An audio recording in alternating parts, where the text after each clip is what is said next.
ინდოეთში სითბური ტალღის შედეგად ჩრდილოეთის დაბლობზე ტემპერატურა მკვეთრად იმატებს. ინდოეთის მეტეოროლოგიური სამსახურის პროგნოზით ტემპერატურა 45 გრადუსს მიაღწევს დედაქალაქ ნიუ-დელიში. ხელისუფლებამ მოსახლეობის დასახმარებლად ეგრეთ წოდებული გამაგრილებელი ზონები მოაწყო. ქალაქში შექმნილია სპეციალური სივრცეები, სადაც ტურისტები და ადგილობრივები მწხუნვარე მზეს არიდებენ თავს. აქვე განთავსებულია ჰაერის გამაგრილებელი მოწყობილობები, ვენტილატორები, ხელმისაწვდომია სასმელი წყალი და პირის ღრუს რეჰიდრაციის ხსნარები, რაც ადამიანებს ექსტრემალურ სიცხესთან გამკლავებაში ეხმარება.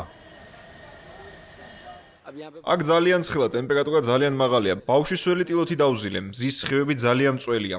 წყალსაც და ცივ სასმელებს ვსვამთ. თან წამოვიღე ქოლკა, ცივ წყალს ვსვამდი. სიცხის გამო ვერაფერს ვჭამდი, მხოლოდ წყალი მინდოდა.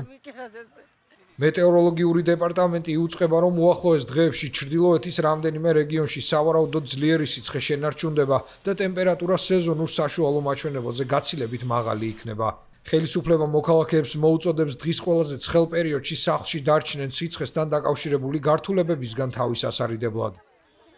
ცივ წყალს ვყიდლო და თავზე ვისხამ. შემდეგ სველ ნაჭერს ვისვამ სახესა და სხეულზე. ბავშვები აქ სასეირნოდ წამოიყვნენ, მაგრამ ძალიან ცხელა და ღირსშესანიშნაობების დათვალიერების სურვილი არ მაქვს. თუმცა ჩვენ სამოგზაუროდ ვართ, ამიტომ მაინც მივალთ ინდოეთის კარიბჭესთან, პრეზიდენტის სასახლეში. დელიში ვიმოგზაურებთ.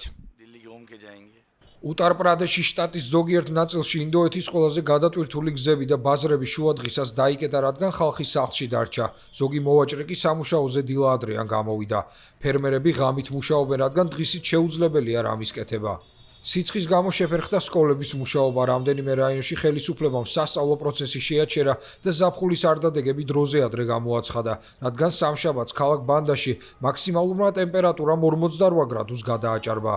ჯანდაცვის სამსახურები მოსახლეობას სიფრთხილისა და დაწესებული ნორმების დაცვისკენ მოუწოდებენ. კლიმატის ექსპერტების განცხადებით, ინდოეთში ტემპერატურის მატება კლიმატის ცვლილებასთან დაკავშირებული უფრო ფართო გლობალური სურათის ნაწილია.